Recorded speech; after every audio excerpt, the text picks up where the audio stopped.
fabric that I'm going to be appliquing my Dresden plate onto. And as you know, the last few videos I was showing how I am going to sort of line or stabilize my background one layer of fabric to make two layers. By all means, you could do an iron-on soft interfacing, but just something to give our background fabric a little bit more stability when we go to applique our Dresden plate onto. Now, I have cut this roughly at about 23 inches square. I believe I'll probably be cutting it down to make it really nice and square, whatever the measurements are, because when I put the border on, I have to figure out if this is big enough or small enough for my border, my checkerboard. But don't worry about that. As you know, I don't sweat about things like that. I make things fit. But right now, what we're concentrating on is our applique. As you can see here, hopefully you can, I took it over to my ironing station and I pressed it, I ironed it, so I found the exact center, which is just folding it in half one way and then folding it half in the other way and creating that sharp crease there. Now comes the pretty part, and we're going to be appliquing our Dresden plate. And the reason I do this is because I'm trying to center my Dresden plate in the middle here. Now, I know it doesn't, you really can't tell, but there are 20, I made 20 blades in this Dresden plate fan. So say we go from 1, 2, 3, 4, 5, 6, 7, 8, 9, 10. Okay, so these two right here, this one and this one, are on that crease. It doesn't really matter. It really doesn't at all matter to line that up. But again, oh, this one is a little bit wonky. This one matches perfectly on that crease, and this one is just slightly off. Now comes how am I going to secure my applique to my background fabric? As you know, what do I love? I love my Elmer's glue stick. This is disappearing purple, isn't that funny, purple glue. And what I'm going to do is I'm just going to put a dab right towards the top of my plates there. Just push it down like so.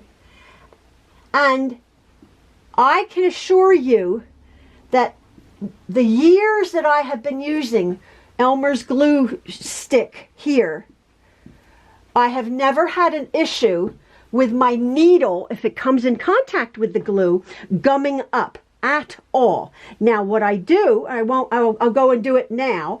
What I do is I'm going to go over to my ironing board, let that dry out just a little bit, and then I'm going to press that down, and it sort of like dries out the glue if there would be any issue at all. So now my applique is centered on my background as much as I want it to be at this point, and I'm going to now blanket stitch. By all means, if you are used to using perhaps a spray adhesive, you could do that as opposed to the glue or another bit of glue. But I just find my cheapo dollar store Elmer's glue absolutely perfect for the job, just to secure it. And then we'll take it over to my little machine here, which has a blanket stitch, and I'll start my applique. My next step is to applique with a blanket stitch, which I've decided on, my Dresden plate. Before I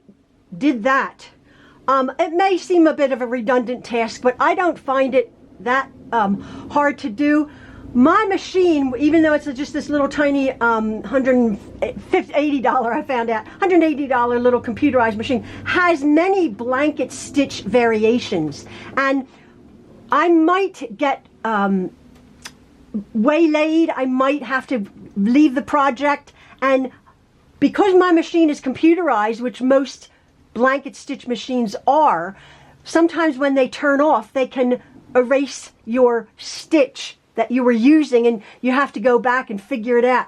This is a little trick that I had learned ages ago when I am doing a decorative stitch, is to take a swatch, and as you can see here, I probably have even more, but my machine has 99 little decorative stitches in all sorts of configurations.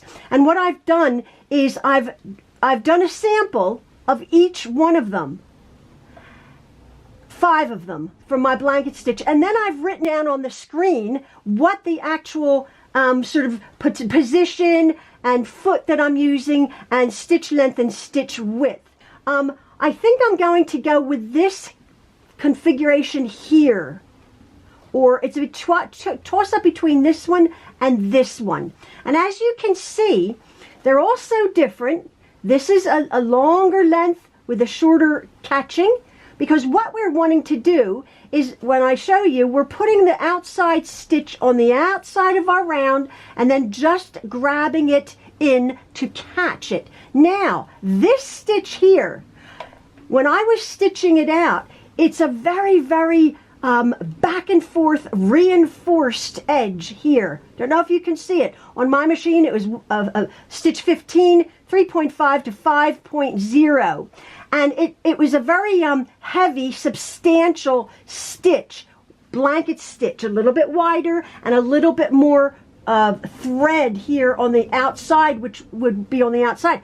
I don't find that as a wall hanging is necessary. I'm thinking either this one or this one as a wall hanging, which will not be getting much use, more decorative, whereas this stitch here is much more substantial. If you were going to be having an applique, which you like to blanket stitch, then I would recommend something like this. Now this one, as you can see, this was stitch 29, 2.5 to 3.5. It was very, very close together. It was thick, and it was just a bit unwielding and not good at all. But on my machine, it showed it as a blanket stitch. So again, you've set up your machine, and I recommend doing this little swatch so that if you do get caught away from your project, you can come back, set up your machine. A lot of you do have, even if it's a simple little computerized machine like I have here. I'll show you here if you're new here. I have this little $180. It cost me $150 from Costco, and a Brother XR3340. And here is my final. I'll probably use this final stitch here. So hopefully you can see this. I've already started my blanket stitch. And of course, what I'm aiming for is to put the needle, which has the line on it as opposed to the teeth coming onto my plate, right on the edge of my rounded top. Now I stop in the valley. Let's call this the valley and the peak. I stop in the valley, or I start in the valley with my needle down. Since I've already done one, I'm now going to switch over. I'm just going to turn this around, and this is a slow process here, okay? I'm going to be looking at my stitch. Hopefully in a minute I can show you a bit more of a close-up. I'm looking at my stitch going on the outside of my peak, coming up. And there's just little bites going into to secure my blade there.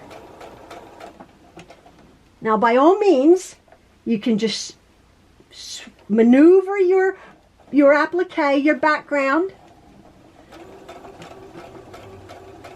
And this literally is the fastest I'm going to be going. I want to make sure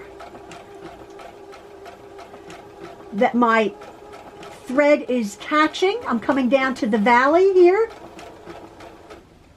And I'm putting my needle on the outside of, when it goes toot toot toot, that's on the inside, toot toot toot, it's on the outside here. I'm leaving my needle in, and then again I'm going to position my presser foot coming up the peak.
So again, here I am in my on my ironing table, and hopefully you can see I have used my hot, very hot, dry iron.